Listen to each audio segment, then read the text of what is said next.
Está no ar o explicador das manhãs 360, esta segunda-feira, sobre os 3 anos de guerra na Ucrânia e o que esperar nos próximos tempos. E para isso convidamos para estarem connosco Lídia Pereira, eurodeputada eleita pelo PSD, e Pedro Silva Pereira, ex-eurodeputado do PS e antigo vice-presidente do Parlamento Europeu. A moderação é do Paulo Ferreira e do Bruno Vieira Amaral. E passam os 3 anos da invasão da Ucrânia pela Rússia. Nas últimas semanas tudo mudou no contexto político do conflito, com a entrada em cena de Donald Trump, que está a conversar apenas com a Rússia sobre a possibilidade do fim do conflito. Enquanto isso, a Europa ainda procura o seu lugar neste novo tabuleiro de jogo. Lídia Pereira, bom dia, bem-vinda a este explicador. 3 anos depois, a Europa está a ser confrontada com a sua falta de peso na cena internacional? Muito bom dia, e bom dia. Aproveito para cumprimentar o Pedro Silva Pereira e todos os ouvintes. Bom, nós estamos numa situação, não vamos esconder, não é uma situação fácil de gerir, mas à semelhança daquilo que têm sido as várias crises, porque a Europa tem passado e tem ultrapassado, esta não será diferente. Já vários líderes, falou-se muito durante a semana passada sobre a Conferência de Segurança de Munique. Eu estive na conferência e foi muito clara a mensagem dos vários líderes políticos, dos vários ministros da defesa, dos negócios estrangeiros que passaram por Munique, e a mensagem foi clara. A mensagem foi de não haverá negociações para a paz sem Europa à mesa das negociações. Portanto, nós percebemos que há uma mudança do ponto de vista da política externa norte-americana e que terá uma consequência nas relações transatlânticas. Podemos estar a falar de uma relação transatlântica que se transforma ou que evolui de uma relação de cooperação para uma relação mais transacional, mas a verdade é que a geografia conta e a Ucrânia faz parte da Europa e vai fazer parte da União Europeia. E por isso foi tão importante os anúncios que a Presidente von der Leyen fez há uma semana atrás sobre não só a importância do investimento na defesa, mas também na aceleração do processo de integração da Ucrânia na União Europeia. Portanto, eu creio que ainda é prematuro estarmos a tirar conclusões e a dizer que isto vai representar consequências desastrosas para a Europa. Não creio que seja isso porque, como eu dizia no início, perante as várias crises por que a Europa tem passado, tem sido sempre possível sair mais unida e mais robusta. Não foi diferente com a crise financeira. Esta é uma crise ainda mais complexa, para a qual se espera que também a mudança de liderança na Alemanha seja aqui um elemento definidor precisamente dessa determinação e dessa capacidade de liderança europeia. Também já vamos falar, Lídia Pereira, okay. Também já vamos falar da questão das eleições na Alemanha. Deixa-me dar as boas-vindas a Pedro Silva Pereira, bem-vindo a este explicador. Que liderança ainda podemos esperar da Europa neste tema? Neste sentido de que falava a Lídia Pereira, será que esta crise, estas dificuldades por que passa a Europa também na gestão do conflito, pode ser uma oportunidade de reafirmação da liderança europeia? Muito bom dia a todos, bom dia também à Lídia Pereira. A situação é de facto uma situação muito difícil e complexa. Eu penso que quando celebramos os 3 anos de guerra na Ucrânia, a primeira coisa a recordar é que em 3 anos de guerra a poderosa Rússia não conseguiu alcançar nenhum dos seus principais objetivos. Não controla a totalidade do Donbass, não destruiu o governo de Kiev e a sua ambição europeia, não desmilitarizou a Ucrânia sequer e a NATO até se alargou. A frente de batalha permanece num relativo impasse, apesar dos ganhos recentes da Rússia, e eu creio que isso o que nos diz é que, infelizmente, aquela que pode ter sido a batalha decisiva nesta guerra travou-se muito longe da Ucrânia. Travou-se nas eleições presidenciais norte-americanas, que levaram Donald Trump à Casa Branca. Foi aí que Putin obteve a sua maior vitória, porque tem agora, à frente da Casa Branca, um homem disponível para trair a Ucrânia e os seus aliados europeus e para oferecer de mão beijada a Putin tudo aquilo que ele sempre ambicionou. E avançou até para estrangular a fragilizada economia ucraniana de uma forma que podemos facilmente classificar de indecente. E Pedro Silva Pereira, tudo isso perante a impotência da Europa? Bom, certamente que a Europa vai ter que encontrar um quadro de resposta que significa um salto qualitativo em relação à situação anterior. Eu creio que nada disto significa que possamos ignorar que sem o apoio norte-americano a situação de Zelensky e do regime ucraniano é de um colapso iminente na frente militar e política nesta situação. Mas o que é que a Europa pode fazer? É o que se pergunta. Bom, em primeiro lugar, no que diz respeito às negociações, a Europa tem que exigir que qualquer conversação de paz sobre a Ucrânia tenha a Ucrânia à mesa. Depois, recordar que está em causa também um quadro de segurança para a Europa, o que significa que a União Europeia também tem que ter uma palavra a dizer. Até que essa conversação de paz aceite pela Ucrânia possa ocorrer, a União Europeia, os países europeus, num quadro mais alargado, envolvendo o Reino Unido, o Canadá, outros, tem que ser de solidariedade com a Ucrânia, no que diz respeito à manutenção do apoio financeiro e militar, à manutenção das sanções e ao agravamento das sanções contra a Rússia e à edificação do seu pilar de segurança próprio. Eu creio que isso significa várias coisas. Em primeiro lugar, uma capacidade de dissuasão nuclear autónoma da União Europeia, e neste momento há 2 países europeus, a França e um outro que saiu, entretanto, da União Europeia, o Reino Unido, mas tem sido envolvido nesta discussão sobre a segurança europeia, coisa que me parece muito importante. A União Europeia, se não pode confiar na salvaguarda nuclear do artigo 5º da NATO, tem que forçosamente construir a sua própria capacidade de dissuasão nuclear. E tem que aumentar, evidentemente, o seu investimento em defesa, mas nos seus próprios termos, convergindo para a sua autonomia estratégica, em vez de se pôr a comprar equipamento militar à indústria de defesa nacional. E ficou claro. Lídia Pereira, olhando para este cenário e para este caminho que o Pedro Silva Pereira também acaba de traçar, a questão é se a Europa, no quadro institucional que tem atualmente, e com o Reino Unido fora, e o Reino Unido é a maior potência europeia em termos de defesa, se o quadro institucional de facto é suficiente ou se temos que reinventar de alguma maneira uma outra Europa, um outro círculo europeu que tome decisões depressa e que avance. Bom, eu creio que quando há vontade política as decisões são tomadas e estamos numa situação em que tem que haver prioridades bem definidas e escolhas e, portanto, as lideranças europeias que passam não só pelos líderes das instituições europeias, mas também pelos líderes dos Estados-membros, terão essa responsabilidade. Aliás, como eu dizia no início, em momentos de crise tem havido sempre capacidade de se encontrar consensos e de se ir ao encontro daquilo que são as prioridades estabelecidas. Agora, eu creio que referiu a questão do Reino Unido. A verdade é que tem havido uma aproximação muito interessante do ponto do Reino Unido à União Europeia e, portanto, isso foi muito visível também no fim de semana da Conferência de Munique e, portanto, eu creio que podemos continuar a confiar no Reino Unido, até mesmo para efeitos de fazer de pontes com os Estados Unidos da América. Como eu dizia, há uma alteração do posicionamento dos Estados Unidos em matéria de política externa, nomeadamente na relação com a União Europeia, mas também tem havido muitos avanços e recuos. Quer dizer, na semana passada foram publicadas várias notícias, umas a dar nota de um determinado entendimento e de repente já recuavam.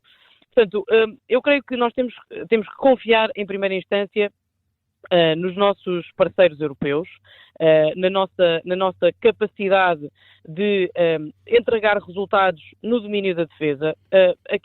O apoio que a União Europeia tem dado à Ucrânia não é despiciente, foi uma grande capacidade de financiamento que tem sido possível junto de todos os Estados-membros. Sobre o funcionamento da União Europeia, eu creio que eu diria que o problema ou a dificuldade não reside tanto em instituições como ao Parlamento Europeu, mas mais no consenso gerado entre os primeiros ministros dos Estados-membros. E, portanto, eu creio que aí há uma grande responsabilidade do Presidente do Conselho em conseguir gerar esses consensos e depois na articulação com a Presidente da Comissão Europeia. E, portanto, eu creio que não vale a pena estarmos a aludir ou pensar que uma determinada revisão dos tratados vai resolver esta, que é uma urgência da União Europeia em resolver. E eu gostava de dar uma outra nota relativamente àquilo que o Pedro dizia sobre as questões da defesa. É verdade que aquilo que nós vamos fazer em matéria de investimento da defesa não pode representar, no fundo, um aumento de importações de equipamento militar vindo dos Estados Unidos, também perante as circunstâncias com que estamos a lidar.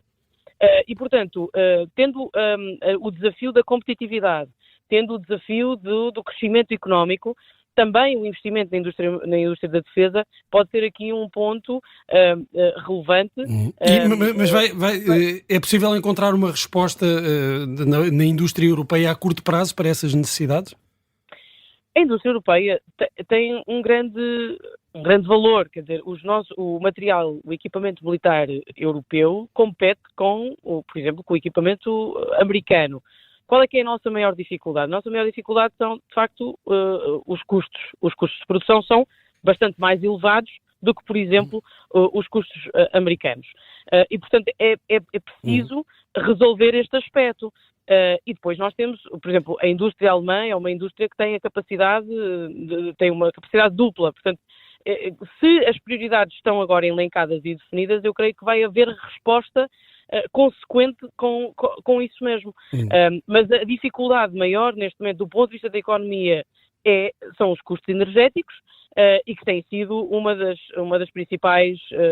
dos principais elementos alvo daquilo que são as políticas europeias ou das políticas públicas que a Presidente von der Leyen tem definido e para os quais tem sido muito claro, não só com o relatório, com a publicação do relatório de Mário Draghi e de outros relatórios, mas a questão agora já foram publicados vários relatórios, os problemas estão identificados, o diagnóstico está feito, nós temos mesmo que avançar. E eu creio que dentro do quadro institucional que temos, tem que haver essa capacidade de liderança portanto, essa capacidade de resolução. Pedro Silva Pereira, a Lídia Pereira falava também aqui da questão da Alemanha. Ontem houve eleições na Alemanha com a vitória da CDU, ainda que não com maioria. Estes resultados na Alemanha são um fator de instabilidade ou podem ser aqui o início de um ressurgimento daquela que é a maior economia da União Europeia? Bom, em primeiro lugar é preciso resolver o problema da equação política para a governação da Alemanha e isso não é claro neste momento. Todos precisamos de uma economia alemã que seja capaz de responder aos desafios que se colocam neste momento, em todas as frentes, mas também, como dizia a Lídia, no que diz respeito à resposta da sua indústria de defesa para suportar o tal pilar europeu de segurança. Isso é absolutamente indispensável. Mas eu queria recordar, porque há muita gente que diz, enfim, a Europa devia estar preparada já de outra maneira, que a Alemanha, até bem recentemente, estava como que inibida de fazer investimentos militares e certamente está ainda hoje inibida de fazer investimentos na área do nuclear em função do quadro que foi estabelecido depois da Segunda Guerra Mundial. É preciso haver alguma memória histórica para perceber as circunstâncias em que a Europa foi colocada no que diz respeito às questões relativas à defesa. E é por isso que a NATO se tornou tão essencial e a garantia de segurança do artigo 5º para o quadro de segurança europeu. Agora, eu não sou tão otimista como a Lídia Pereira, infelizmente, no que diz respeito à capacidade do atual quadro institucional dar todas as respostas necessárias. Em primeiro lugar, porque nós temos um problema sério, que é alguns elementos dentro da União Europeia que estão já há um bom tempo a esta parte a fazer o jogo de Putin. E nós vimos como o Sr. Orbán e mesmo o Presidente da Eslováquia, bem recentemente, saudaram estes desenvolvimentos promovidos por Trump como alguma coisa de positivo para o fim da guerra e aliás, o Robert Fico da Eslováquia chegou a dizer que o Trump estava a fazer um favor à Europa. Ora, nenhum poder mágico do Presidente do Conselho poderá trazer esses elementos para um outro entendimento do que deve ser a resposta de segurança europeia. Vejo isso muito difícil. Portanto, acho que uma integração diferenciada com uma resposta com um elemento intergovernamental no quadro da União Europeia pode vir a ser necessário e, por outro lado, como dizia há pouco, é essencial que a discussão sobre a segurança europeia não seja feita apenas dentro da União Europeia. Nós precisamos de um quadro institucional que envolva pelo menos o Reino Unido, aproveitando, aliás, a revisão do Tratado de Comércio e Cooperação com o Reino Unido, que está prevista para breve, para construir essa nova arquitetura institucional para a segurança. Seria qualquer coisa como aquilo que a União Europeia fez com o euro, em que há países que aderem e outros não, e cria-se ali um novo círculo, se quisermos, de convergência? No que diz respeito à parte intra-União Europeia, vejo muito difícil que possa ser de outra maneira.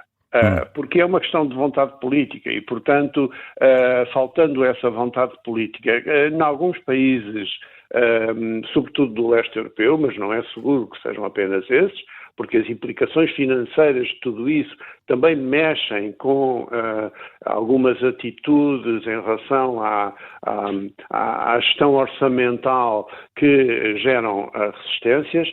É muito provável que seja preciso um círculo de respostas mais integrado em que nem todos possam estar disponíveis para participar. Lídia Pereira. Isto não se trata apenas de um círculo intra-europeu daqueles que fora também para ir mais longe, claro, mas também fora do quadro da União Europeia. Lídia Pereira, telegraficamente, este desenvolvimento institucional é positivo?